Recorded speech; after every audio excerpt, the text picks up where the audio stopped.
Welcome to the Dragon's Library, your source for games, movies, shows, and more.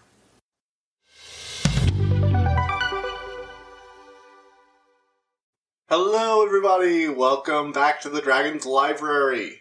Today we're going to be reviewing Resident Evil Village. I know this came out in May. Came out in May. Jeez, I am so behind. Sorry, I got really behind on video games over the last summer, so I was busy. Sue me. Anyway. So I just got finished with this past week. I also reviewed, Resident Evil 7 as well. Really like Resident Evil 7, and I really like Resident Evil Village too. Yeah, I'll go ahead and say that. It's a very good game. You've probably heard good reviews from it from other places. It's a really well put together action survival horror experience with a bit of action horror mixed in. I do like the new theme they're going with. So, okay, to start off with, Resident Evil Village is the direct sequel to Resident Evil 7. You're going to be playing as the same character, Ethan Winters. So if you happen to go and see Resident Evil 7, or if you haven't played Resident Evil 7 or listen to my review on it, go ahead and do one of those two things, preferably my review. The link will be in the description. Otherwise, well, Resident Evil 7, and this is going to be minor. Well, okay, let's not go into spoilers yet. Not going to spoilers. So spoilers will be later. But anyway, you're playing as Ethan Winters. And I'm going to do some minor spoilers for the start of the game, but this is all stuff that takes place in, the prologue, so, it's not really any spoiler by my metrics. So, you're Ethan Winters and, who else? What was her name? Mia. Mia, that's it. So, Mia and Ethan Winters have been living for 3 years since the events of Resident Evil 7, after they got out of the Baker house. Chris Redfield, one of the previous Resident Evil protagonists, has managed to relocate them to some kind of northern European village, way up. It looks sort of like a Russian adjacent village, I guess. I don't know. Anyway, everything goes wrong one night, though, when, after putting his 6-month-old daughter, Rosemary, to bed, Mia is shot 10 times by a squad of armed men who then come in, take the baby, and reveals, oh my god, it's Chris Redfield, who just killed your wife and stole your kid and then knocked you out and put you in a car. Of course, since this is Resident Evil, things don't go as planned even for Chris, and the truck that was transporting you and Rose has some sort of accident. You wake up in the icy cold night in the middle of a forest. The truck is destroyed. The people who are escorting you are dead. Your daughter is missing. And as you wander forward into the forest, you find yourself in a strange town that's not exactly doing great. I actually really like the opening sequence. I'll say that right now. It's a very effective scene with a lot of slight horror. You have to find your way around a few dark houses. You may get your way through the outskirts of the village, make it, before you get there proper. There are things hunting in the darkness that are very clearly just freaking werewolves. And I love how, Resident Evil has gotten to the point where we can just let's just throw in classic horror movie monsters. Let's do it, baby. Also, for those of you who don't know, this game, although being a sequel to Resident Evil 7, which was kind of a throwback to the old Resident Evil games, as opposed to the newer ones like Resident Evil 4, 5, and 6. Resident Evil 8 is basically Resident Evil 4 with a first-person camera. And I like that. I actually think it controls really well. I have heard some other people complaining about the Windows version, but I actually didn't experience any problems or any bugs during my Windows playthrough. Maybe because I played it, after all the patches had gone live. If I had played it on the opening day, I might have had problems. But as it is now, the game runs very smoothly, very effectively. I didn't have any visual problems. I didn't have any bugs. I didn't have any lag at all. It optimized itself for my graphics card, and it didn't have any problems. So, yeah. Anyway, you wander through the dark village for a time until you get half your left hand bitten off by a werewolf. Yeah, that's a fun bit. You lose your right two fingers on your pinky and your right index finger within the first 10 minutes of gameplay. It's insane. Ethan Winters gets the shit kicked out. I know the joke is that Ethan Winters' hands had more holes put through them than any other object on Earth by the end of the Resident Evil 7. He was just getting stabbed constantly through the hands and through a lot of other body parts. But this game, you just get used as a freaking pincushion. It is brutal. It's hard to watch at points. Anyway, you have to, help some of the sound people. And that's part of the thing I'm going to talk about. I'm not going to get into full spoilers for the game yet. I'm only going to go to the first introductory part before I start, giving spoiler warning. But one of the things I did like is that it improves on something I think Resident Evil 4 could have used. I don't get me wrong. Resident Evil 4 is one of the best games ever made. It's one of the only two other Resident Evils aside from this one that I've ever played. And I love that game. I played through it multiple times. But one of the things I've always had a problem with is that I never felt like this town you find yourself in, the small little Spanish village, I think it's Spanish, right? I've never felt like a place where people actually lived. It felt like a group of set pieces. But the village that you arrive in feels very lived in. The entire place feels like something where something went wrong a few days ago and the fallout's still happening. You'll run into survivors and other villagers who are just trying to get to make their way as you first get in on that first horrible day. You run into a lot of other people who are trying to survive. You even hole up with a group of survivors, because turns out not everyone's been turned into a mad werewolf yet, and there's this strange woman who acted like a cult leader for the town. Sort of like the cult leader in Resident Evil 7. I mean, not Resident Evil 7, Resident Evil 4. And I like that, because it makes it, I always had a problem with Resident Evil 4 with the weird cult leader. It's I never felt like the townspeople actually did. I feel like they just kind of infected them somehow. It wasn't really clear, but none of them were really injured or something like that. But all the people here when they're infected, it's they were dragged kicking and screaming into the infection.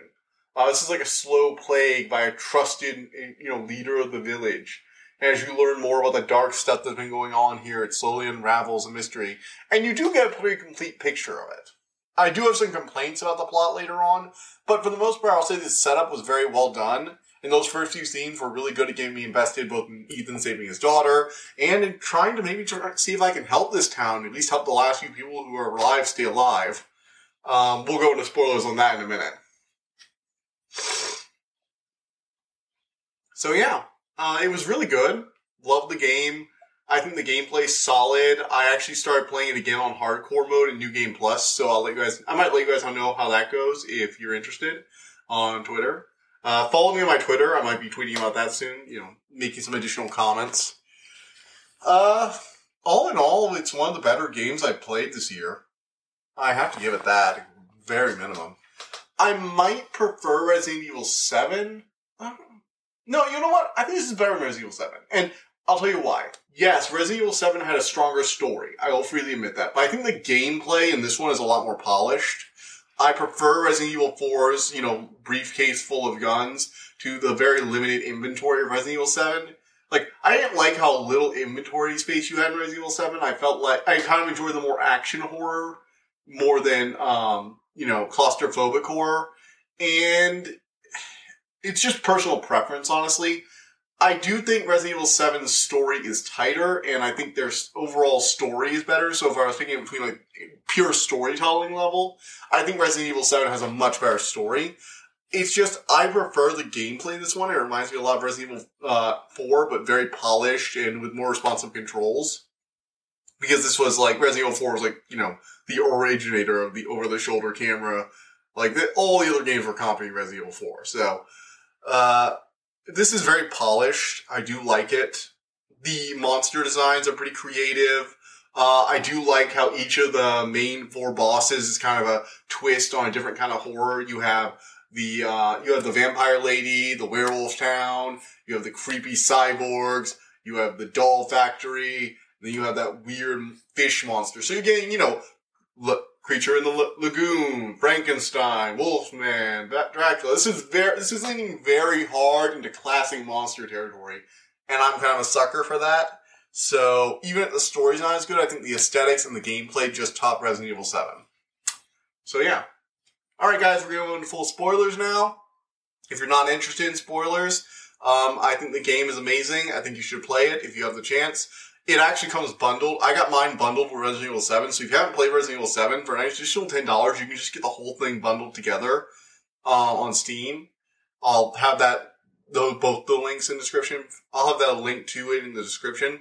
But if you haven't played Resident Evil 7 and you're interested in this, I would try it out because it's a pretty good deal. Just, purchase-wise, it's a decent amount of content.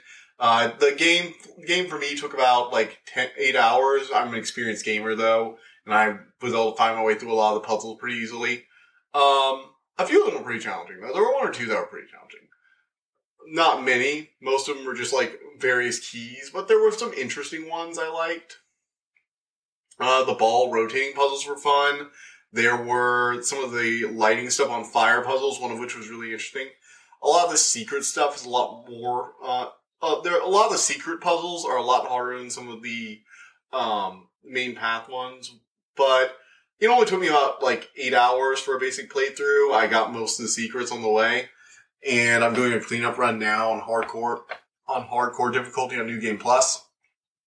But this is the kind of game where you can play it on multiple different difficulty settings. You can get unlimited ammo and stuff like that. You can play around with a lot of the extra bonus features. And this game has a metric ton of bonus features, which I'm really glad to see. It's been a long time since I've been able to play a new game that when you play it, you unlock all this extra stuff so you can go back and play it in all these fun costumes or with different weapons. Or hey, you want to unlock Chris Redfield's weapons? You can use those, buy them from the shopkeeper. It's yeah, they're powerful, but they're fun to play with. And it gives you a reason to keep playing the game, to keep experiencing, to do different things than you would. I also really like the Mercenary survival mode. I know other Resident Evil games had it as well. It's a really fun additional mode. It's kind of like, a zombie horde fight thing with some unique twists. All of it's a lot of fun. Okay? That's about it. We're moving on to full spoilers now. Okay, back to the story. So, Resident Evil 8 is pretty interesting, but at the same time, it fails near the end. And I will explain that. So, first up, you go to rescue your daughter, you shack up with a group of survivors, you rescue his daughter and her father. Doesn't last, the father turns into a werewolf, the whole house goes up in flames, you get the last stone you need to get to the actual part of the game while the rest of the village burns. And by the time you get to the point where you encounter all the boss characters you'll be killing, basically most if not all the village is already dead. Or, werewolves. I think they just call them lycans, but they're basically just werewolves. And so you meet the bosses. Basically, you go to the main castle area and you get attacked by this guy who can control metal. He's basically like Dr. Frankenstein meets Magneto, which is pretty cool. He's called Haskell. He's probably one of the most interesting. He's one of the two most interesting of the two bosses. The other two aren't really interesting. One of them has a really cool area. The other one just is not that interesting at all. So first up you have Donna Benvenito. She rules the giant castle. She's the really, really tall woman you've seen in all the marketing. She's the vampire stand-in. She can, extend her... She basically, actually, you know who she reminds me of? She reminds me of Lust from Full Metal Alchemist Brotherhood. Down to the extending her nails into super long claws, the immortality. Yeah, she's basically Lust from that. She's a vampire version of that though. So she drinks human blood to sustain herself. That's her whole thing. All of these guys were mutated by the mold from Resident Evil 7 combined with this new thing, these parasites. So it's basically the parasitic thing from Resident Evil 4 mixed with the mold from Resident Evil 7. I don't think it's the same parasite from Resident Evil 4, but it's a similar-ish thing that allows him to, the main boss. Alright, so this whole village is ruled by, oh, it's not Benito. Sorry, it's not Benvenito. It's Alcina Dimitri. Alcina Dimitri. And she's the really tall vampiric aristocrat. She has 3 daughters that she made. They were created from this swarms of mutated cannibal flies. The second one is a cloaked lady, Donna Benvenito. She rules her mansion. And her whole thing is that she distributed her parasitic pieces into all these puppets, and so she can, like, control them telepathically. So, you know, her boss, her whole thing is when you enter her area, she strips you of all her weapons, and it's basically pure survival horror. You have to figure out this really obtuse puzzle. It was actually probably one of the most interesting parts of the game. It had a really interesting, well thought out puzzle. I actually had to think about what I was doing. The horror sections there are the best. It's probably one of the two highlights of the game. So, Dimitri's castle and the second boss, Donna Benvenito, they're the two highlights of the game. Really, they are. There is a third boss who's really good, and that's because his personality's nice, and that's Haskell. Haskell is sort of like, basically, he was granted these abilities by the leader of this whole cult. God, what is it? Miranda. So, she's a shapeshifter who can, like, transform people. Oh, great, spoiler alert, it's, like, super spoiler for the twist in the game. Apparently the reason Chris came back is because Mia was abducted, and Miranda took her place because she can shapeshift. She usually appears as like a angel-winged, you know, messiah-like figure to her followers. That's why the entire village worshipped her, because they thought she was like an angel or a god or something. And she had been taking Mia's place because she figured out that your daughter Rose was going to have all kinds of creepy psychic abilities due to exposure to the weird mold thing that gave Evelyn all her powers. And that she'd be a way for Miranda to bring back her daughter. Because it turns out Miranda's actually over 100 years old. She found the mold after her daughter died, fed her body to it so that one day she could find a proper host to bring her daughter back to life, because the mold holds sort of a collective memory of everyone it's absorbed. And she thinks your daughter, Rose, will be the perfect vessel to bring her back. After that, Miranda is basically discovered by Chris, and they go to assassinate her and rescue Rose while containing you, because they're not sure you've been infected. That's why they didn't tell you. Which, everyone actually does talk. They do have a moment where Chris is talking to his other subordinates. You're playing as him for a while. And their whole thing is like, every other line, they're like, you should have just told Ethan. We know we can trust Ethan. You should have just told him, Chris. And he's like, yeah, I should have. We could have avoided a lot of nonsense. We could have sent him and Rose somewhere else, not had her in the same truck as Mia. Yeah, we should have told we should have told Ethan. It's like, this whole thing is because Chris was paranoid you had been, like, infected or mind controlled or something. And it's, like, very clear you weren't. So, I actually kind of liked this twist in particular because the whole first section with Mia, she's acting very weird and defensive, and knowing that she was Miranda actually makes it a lot clearer. It's very obvious that she was, like, when we meet Mia again, she's like, you were supposed to protect us, and it's like, oh, this feels a lot more like the Mia we saw in Resident Evil 7, because when you first meet her at the beginning of the game, she's like, oh, Chris, we just need to forget about all that nonsense. They're not gonna find us. And it's like, oh, no, the original Mia would have totally understood Ethan's dreams. So, yeah. I did like that I noticed those details, and the details were there, so it didn't just feel like a twist for the sake of having a twist. It felt like a twist they had planned from the beginning.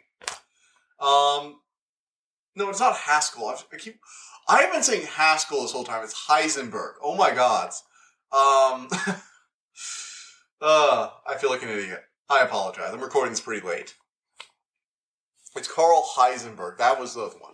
Then you have Salvatore Moriyu. He's a giant fish merman kind of thing. Whenever he goes into water, he turns into like this giant fish monster, and he can control these like slime walls, which are really annoying. His section is probably my least favorite in the whole game. You have to navigate you do have to navigate this pretty interesting puzzle where you have to get across these rope bridges, so you have to like destroy, because he's flooded this area, so you have to like destroy sections to make it fall down. Then you have to raise these pathways, but they only stay up for a little while because they don't have enough power. And it's all very interesting. I like his section from a puzzle perspective, but from a gameplay perspective, it's just not that much fun. And his boss fight is just the most generic giant monster boss fight out there. Like, it's just the low point of the game overall. He's the least interesting of all the others, too. Dimitri is a lot more fun. She's like this very, wealthy, noble vampire, and she made her daughters from this experiment that Lady Miranda helped her. And she always talks about how dare she give Heisenberg the boy first. I should have had him. And aren't I her favorite? Isn't that what she gave me immortality and not the others? Because, she's immortal. And it's later revealed. Okay, so I've been talking a lot about how Dimitri and Miranda have been around a while, like over a century. You've got me thinking, doesn't that predate the whole Umbrella doing bioweapon research in the 90s and discovering the progenitor virus in the 80s and stuff like that? Yeah, it does. That's the thing I have to hate the most about this game is it takes... See, when Resident Evil 7 happened, it was very unclear if Mia and Evelyn have been a part of the Umbrella Corporation. They might have been part of another... at least to my knowledge, they could have been a part of another bioweapons research facility. Because after the Umbrella Project and the T-Virus, there were a bunch of other pharmaceutical companies that decided to go, start researching bioweapons. And they constantly pop up. And I like it because it's this inciting incident of someone used a biological weapon and now it proved that biological weapons can be effective weapons of war, so now a lot of other people are doing them illegally. It was an interesting diverging point that kind of set Resident Evil's world apart. But ever since then, they've seemed to always want to make sure that every evil pharmaceutical company they have, like every time there's somebody trying to take control of bioweapons, they have to be linked back to the Umbrella Corporation. And this is kind of like the most egregious example of it. So, what happens is you start seeing the Umbrella logo throughout some of the ruins. Now, at first I was thinking, okay, a lot of these look like things that could have been added on afterwards, like the logo in the big pedestal in the center looks like it was glued on after the fact. So I was wondering, okay, did Umbrella come here to do some research, and are they responsible for Miranda? Because we didn't know how old she was back then. Because if they had come a few decades earlier, if Miranda had been some of their early experiments in bioweapons, that would have been interesting. Just another thing Umbrella did in the past. But no. They're trying to make Miranda the source of the Umbrella Corporation. So now, this interesting new mold that's, this new bioweapon is now like the prototype or whatever for Umbrella or something. So, you find these notes in Miranda's lab that say that the founding scientist who found the progenitor virus actually got inspired to design bioweapons during his time spent with Miranda, though he eventually left because they had different goals. And I'm like, there was no reason to do that. Like, none. Zero. There was no reason to even bring the Umbrella Corporation into it. They're disbanded or whatever. Like, the whole company was destroyed at this point. There was zero reason to bring him in. They don't even try and make it seem like, oh, maybe this is where he found the T-Virus. No. He found the T-Virus somewhere in Africa or something like that, during one of his rare plant expeditions or whatever. No. This is just a random thing where they're saying, yeah, the founding scientist of Umbrella also found this place too. It's like, can we not have a single thing that's not a part of the frickin' Umbrella Corporation? I'm sorry. I really, really hate it. And he even used her knowledge to create the T-Virus. Like, Miranda is the progenitor of all the nonsense that is now the Resident Evil canon. And look, I have only played a few of these games. But I've watched the movies, and I've watched a few of the animated things, and quite frankly, even without playing Resident Evil 1, 2, 3, or 5, or 6, having only, listened to the plots of 5 and 6 and the plot of 1 and 2, I just hate this plot twist. There was no reason. This was a completely separate main character. It was a completely different bioweapon. It was a completely different, cult and organization, everything. Miranda was clearly a scientist who had done all this herself. There was zero reason to make her some kind of inspiration for the Umbrella Corporation. There was none. Sorry, I went off on a little tangent there. I do apologize, but it was just really frustrating for me. I just felt like it completely ruined the plot in a sense. But yeah. So all in all, I hate that plot twist. If you take it out, I think it still works. Miranda is, this cunning scientist. She's trying to revive her daughter's memories in a new body using the mold's, hive mind kind of root system. It's pseudoscience. You don't have to explain it that much. But, of course, Ethan kills all her soldiers. Actually, Heisenberg's kind of interesting. See, all the others really worship Miranda and are like, oh, Mother Miranda.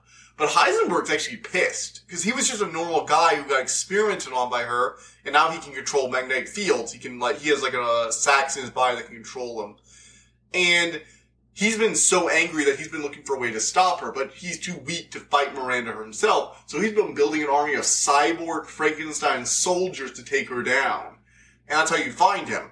And he believes that he can use the powers of Rose, your daughter, to beat Miranda. So after you prove that you're strong enough, he just lets you take it, without even putting up a fight with you directly originally, so you can revive Rose. Now, of course, eventually he realizes you're not going to side with him because you want to take Rose and leave, and so you have a big boss fight with him and kill him.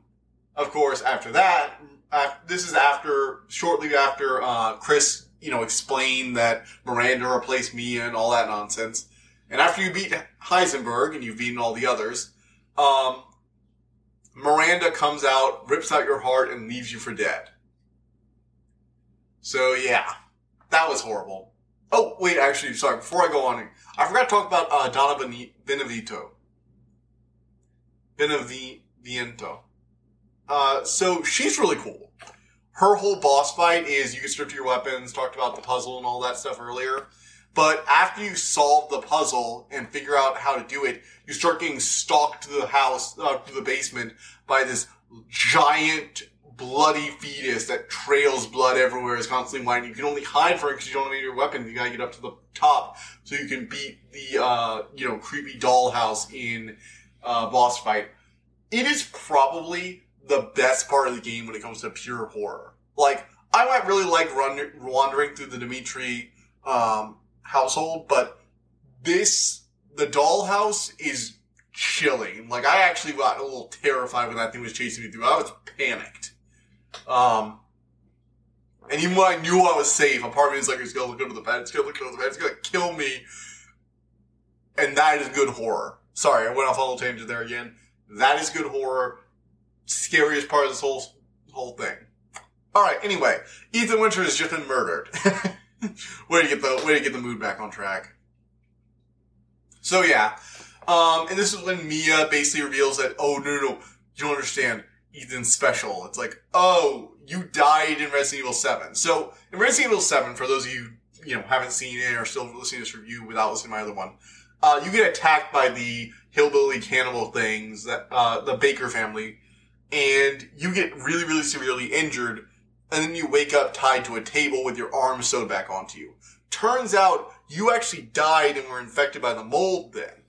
But you adapted to it and were able to not really become immortal like the Baker family was, like super healing and superpower and stuff like that, but it's holding your dead body together.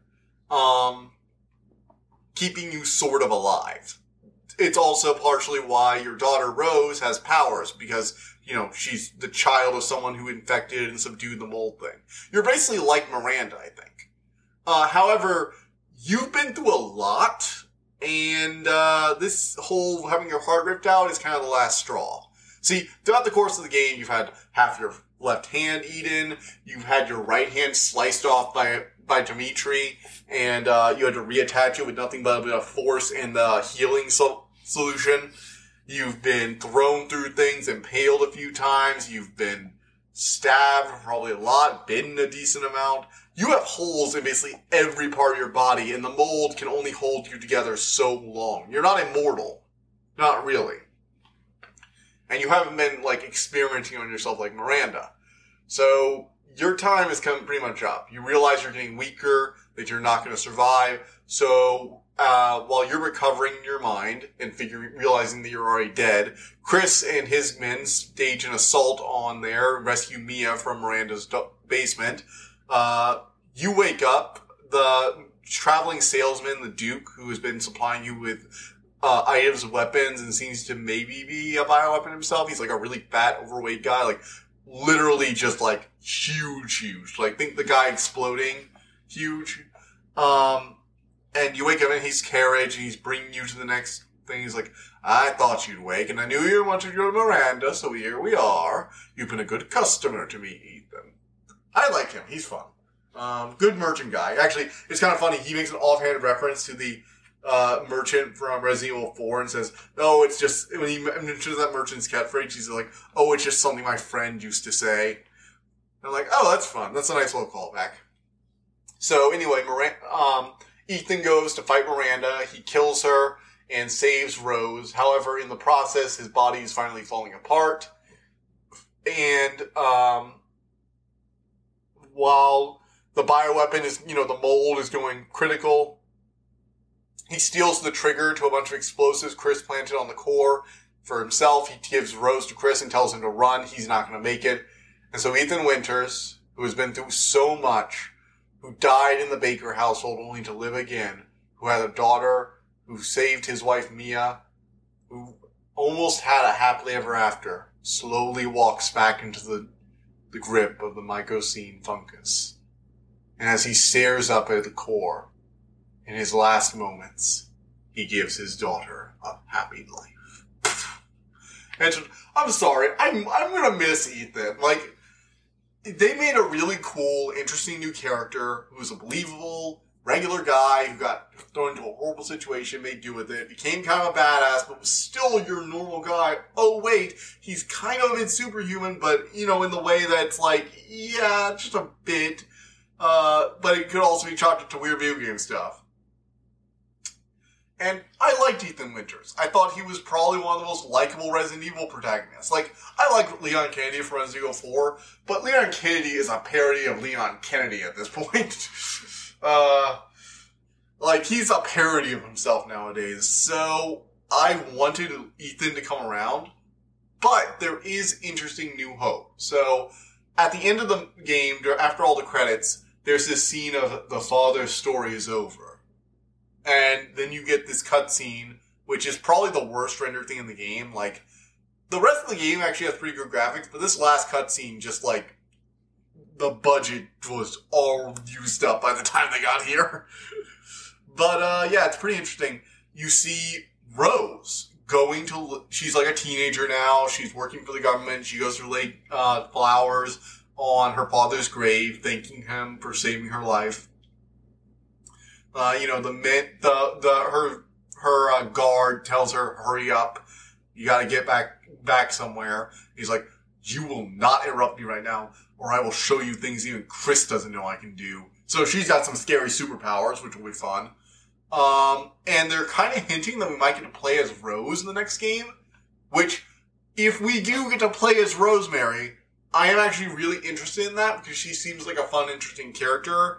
And it would be cool to play as a bioweapon for once, instead of having to always fight them. So yeah. That's my review of Resident Evil 8. It's a mixed bag of a game. One of the areas is kind of dull. The other area is really only interesting because Heisenberg has a really interesting personality. There's a really good horror segment. There's a great all-around balanced Resident Evil segment in the Dimitri castle. The interesting opening is great. The final cutscene looks like it could use a few budget cuts. The final boss fight is kind of meh. The Chris segments are kind of boring and dull, just action shooting. They're decent enough for what they are, but, wasn't my favorite part. So it's a mixed bag of a game, but I do think the highs are very, very high and worth playing. Or at the very least, you can just play to the second boss when you go fight the ghost house, and then you can go cry, because that part was terrifying. Yeah. Anyway, I'll see you guys next time. Bye! I hope you enjoyed listening to this episode, and thank you for listening to the Dragon's Library. Please subscribe to this podcast to be notified of new episodes. The Dragons Library releases new episodes Tuesday and Friday each week, and you can follow us on Twitter at dragon_library2. If you want to suggest an episode topic, my email is in the description below. And as always, thank you so much for all your support.